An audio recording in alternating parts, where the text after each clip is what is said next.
কথা পতা শিকিবলৈ এজন মানুহৰ 2 বছৰ সময় লাগে। কিন্তু কি কথা কোৱা উচিত আৰু কি কোৱা অনুচিত সেইটো শিকিবলৈ গোটেই জীৱন লাগে। ব্যৱসায় যিমানেই সৰু নহওক কিয়, স্বাধীনতা কিন্তু নিজৰ ওপৰত। চাকৰি যিমানেই ডাঙৰ নহওক কিয়, স্বাধীনতা অন্যৰ হাতত। মাটিত পৰি থকা ধূলিয়ে তোমাৰ কোনো ক্ষতি নকৰে। ঠিক সেই ধূলি যদি চকুত সোমায় তেতিয়া খুব কষ্ট হয়। খাদ্যৰ অভাৱত কোনো নমৰে, কিন্তু আনন্দৰ অভাৱত মানুহৰ মৃত্যু ঘটে।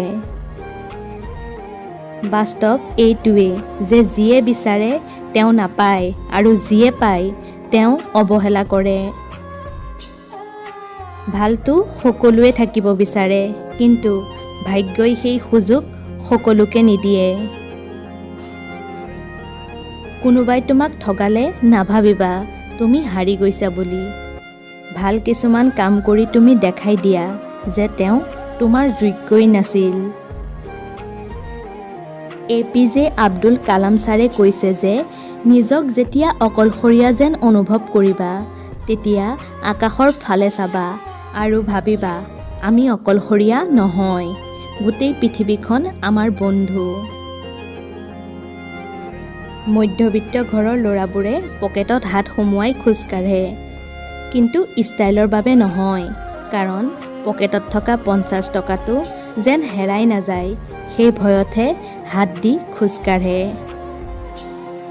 সকলোৰে মাজত কম বেছি ভাল বেয়া গুণ থাকে, কিন্তু আমি অন্যৰ মাজত বেছিকৈ বেয়া গুণখিনি দেখিবলৈ পাওঁ, নহয়নে? টকা থাকিলে সুন্দৰী ছোৱালীৰ অভাৱ নহয়, আৰু সুন্দৰী ছোৱালী থাকিলে ফকীৰ হ'বলৈ সময় নালাগে। ভাঙি পেলোৱাটো সহজ, কিন্তু গঢ়ি তোলাটো হ'ল বহুত কঠিন। আৰু কষ্ট তেতিয়াই হয় যেতিয়া তিল তিলকৈ গঢ়ি তোলা বস্তুবোৰ নিমিষতে ভাঙি চুৰমাৰ হৈ যায়। মিছলীয়াবোৰকে আজিকালি দুনিয়াই সকলোতকৈ বেছি মূল্য দিয়ে। সত্যটো কোনেও নুবুজে, ওলোটা অপমানহে পোৱা যায়। কাষত থাকি ভৰসা দিয়াৰ দৰে মানুহ নাই, সন্মুখত থিয় হৈ পথ দেখুৱাৰ দৰে মানুহ নাই, কিন্তু পিছফালে থাকি সমালোচনা কৰাৰ বাবে বহুত মানুহ আছে। অন্যৰ পিছফালে সমালোচনা কৰা মানুহবিলাক সকলো সময়তে সেই মানুহৰ পিছতেই পৰি থাকে, তেওঁলোক কেতিয়াও আগবাঢ়ি যাব নোৱাৰে। দুখ আছে বুলি সুখৰ ইমান দাম, মাথো চিনি ৰাখিবা দুখৰ দিনত কাষৰ মানুহৰ ব্যৱহাৰবোৰ। মোৰ মতে মই চলো, ইয়াত সেইটোক কোনোবাই অহংকাৰী বুলি যদি ভাবে তেনেহ'লে মোৰ কোৱাৰ একো নাই। মধ্যবিত্ত মানে এদিন সকলো ঠিক হৈ যাব, আৰু সেই দিনটোৰ বাবে বাচি থকাৰ যুদ্ধখনেই হ'ল আচল সংগ্ৰাম। মানুহ কিয় এনেকুৱা হয়? দেখোঁতে লাগে মায়াময়, কাষত আহিলে অভিনয় আৰু দূৰত গ'লে একোৱেই নহয়। এইটোৱেই কি মানুহৰ পৰিচয়? সেয়েহে মানুহক বিশ্বাস কৰিবলৈ ভয় হৈছে। সম্পৰ্ক বুলিবলৈ একো নাই।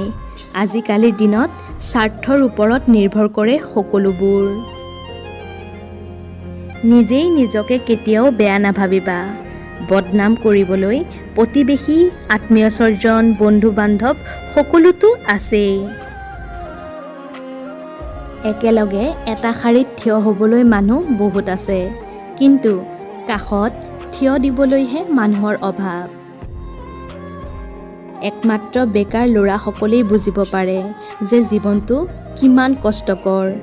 না পাৰে খাবলৈ, না পাৰে শুবলৈ।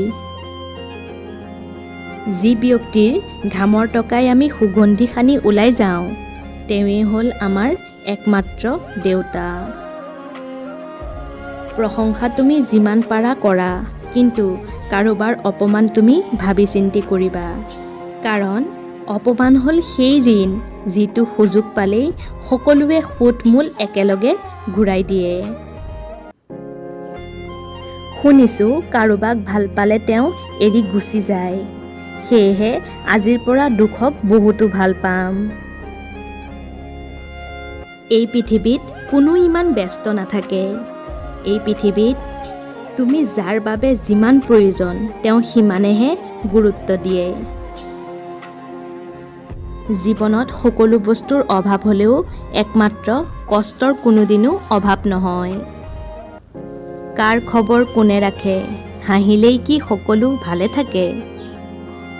জীৱনটো এনেকুৱা এটা পৰ্যায়ত আহি পৰিছে যে খং কৰিলেও কোনোৱে ভাঙিব নাহে, কোনেও কেয়াৰ নকৰে। নিজৰ খং অভিমান নিজে ভাঙি নিজকে সান্তনা দিব লগা হয়। বিশ্বাস কৰি মনৰ কথা অন্য কাৰোবাক ক'লে ঠগ খাব লগা হয় আৰু বন্ধুক ক'লে ট্ৰিট দিব লগা হয়। কাৰোৰ নামত শপত খাই মিছা কথা ক'লে মানুহ নমৰে, মাথো মৰি যায় বিশ্বাস। যি আহিছে তেওঁক আহিব দিয়া, যিসকল থাকিব বিচাৰে তেওঁক থাকিব দিয়া আৰু যিসকল যাব বিচাৰে তেওঁক হাঁহি মুখে বিদায় দিয়া। সকলোকে সুখী ৰাখি কোনো লাভ নাই, কাৰণ জ্বলি থকা চাকি বন্তিৰ তলত সদায়ে অন্ধকাৰ থাকে। নিমপাত তিতা হ'লেও যেনেকৈ শৰীৰৰ বাবে ভাল, ঠিক তেনেকুৱাই কিছুমান মানুহৰ কথা কঠোৰ হ'লেও তোমাৰ ভৱিষ্যতৰ বাবেই ভাল।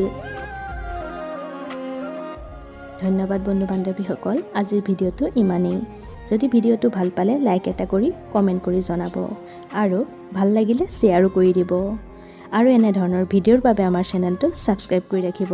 আজিলৈ আহিছোঁ, পুনৰ লগ পাম নতুন এটা ভিডিঅ'ৰ সৈতে। ধন্যবাদ।